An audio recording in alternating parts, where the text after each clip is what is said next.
Hey everybody, hope you can hear me okay. I forgot to plug in my headphones.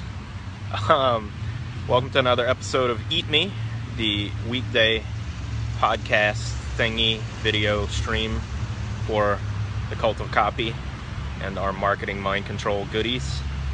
Today's episode, number 26, and we're going to talk about confirmation bias.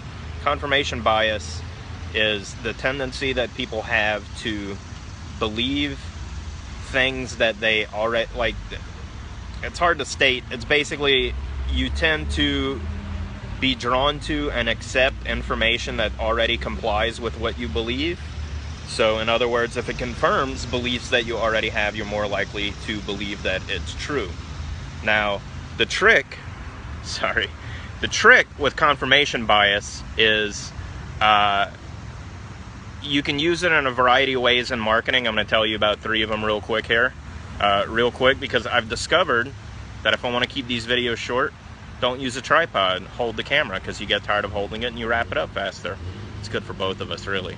So the first way confirmation bias can be used in your marketing is if you have certain information that you want to influence your buyer's behavior, frame it in a way where it's associated with things they already believe in, right?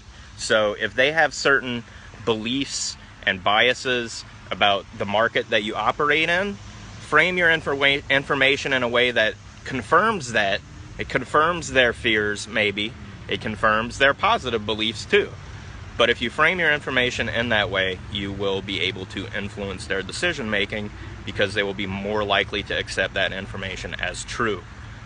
The second way you can use confirmation bias in your material is by making lots of predictions and guesses about things that are happening in your marketplace. What tends to happen is that the stuff that proves relevant and true and accurate gets remembered. Everything else tends to get forgotten and minimized because it didn't prove relevant to what they already know to be true. This is how fraudulent psychics manage to work, because they can make like 10 guesses in 10 minutes and you'll only remember the 2 that were relevant, and it will make you feel like, wow, that guy was super accurate, but you don't remember the 8 guesses that the psychic got wrong. Now, the third thing that you can use this for in your marketing has to do with that trick that I just told you about. The trick of making predictions and having people only remember the ones that get proven accurate is that I have a choice. I can either hold the phone to cover the camera or hold it to cover the microphone. Somebody needs to work on that design flaw. Anyway, the third way you can use it is that when you make these predictions over time, some of which end up getting proven true, your audience will tend to remember your hits when you got it right. And the more times you do that, and the more times you validate their existing beliefs, the more times you confirm the biases they already hold, the more they will likely surrender their decision-making process to you when you're telling them about things they don't already know about. They start to accept your point of view as the one that they would have if they had all the information. If you seem to have the information and they believe your information, they'll just accept your opinion. So when you start presenting opinions to them about things they don't know about, they will more readily accept them if you sweet talk them over time with confirming their existing biases and beliefs. Now, as you may guess, this can be dangerous in the wrong hands because it's very powerful. It's something that people can't resist.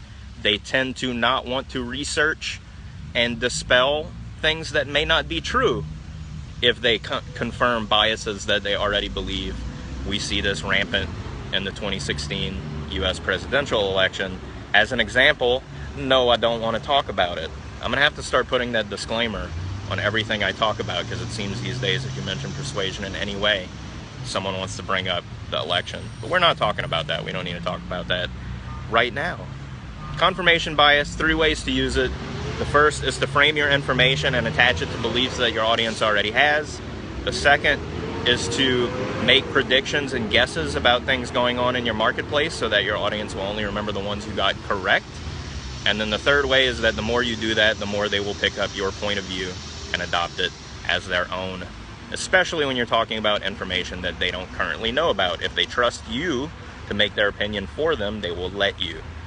That's it for today.